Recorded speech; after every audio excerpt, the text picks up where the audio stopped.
सरयू नदी के तट पर बसा एक गांव था भारतपुर, जहां एक साधु रहता था। वो साधु रोज घाट के किनारे बैठकर चिल्लाया करता था, जो चाहोगे सो पाओगे, जो चाहोगे सो पाओगे। बहुत से लोग वहां से गुजरते थे, पर कोई भी उसकी बात पर ध्यान नहीं देता था और सब गांव वाले उसे एक पागल आदमी समझते थे और आते जाते उसे कुछ न कुछ खाने को दे दिया करते थे। ऐसे ही साधु महाराज का जीवन बीत रहा था। एक दिन एक युवक वहां से गुजरा और उसने उस साधु की आवाज सुनी।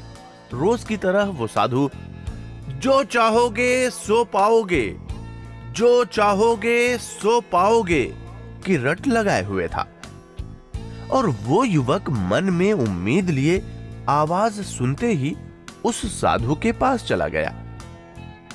युवक ने साधु से पूछा, महाराज, आप बोल रहे थे कि जो चाहोगे सो पाओगे, तो क्या आप मुझको वो दे सकते हैं जो मैं चाहता हूं?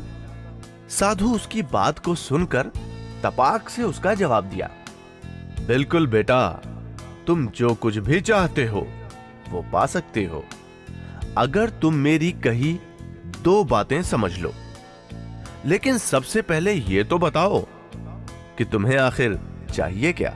युवक बोला, मेरी एक ही ख्वाहिश है कि मैं हीरों का बहुत बड़ा व्यापारी बनूं। साधु मुस्कुराते हुए कहता है, कोई बात नहीं, मैं तुम्हें एक हीरा और एक मोती देता हूं। उससे तुम जितने भी हीरे मोती बनाना चाहोगे बना पाओगे। और ऐसा कहते हुए साधु अपना हाथ आदमी की हथेली पर रखता है और कहता है, पुत्र, मैं तुम्हें दुनिया का सबसे अनमोल हीरा दे रहा हूं। लोग इसे समय कहते हैं। इसे तेजी से अपनी मुट्ठी में पकड़ लो और इसे कभी मत गंवाना। तुम इससे जितने चाहो उतने हीरे बना सकते हो।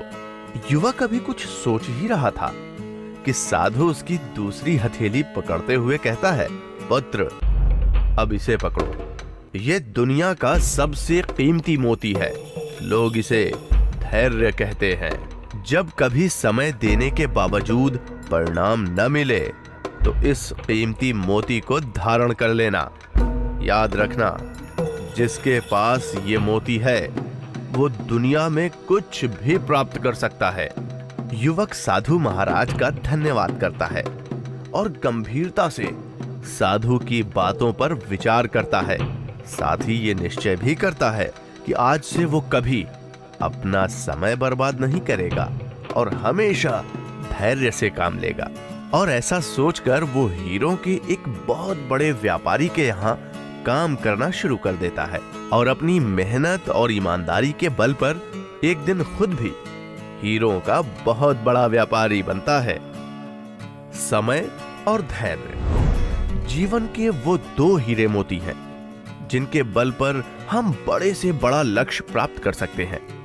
अतः जरूरी है कि हम अपने कीमती समय को बर्बाद न करें और अपनी मंजिल तक पहुंचने के लिए धैर्य से काम लें।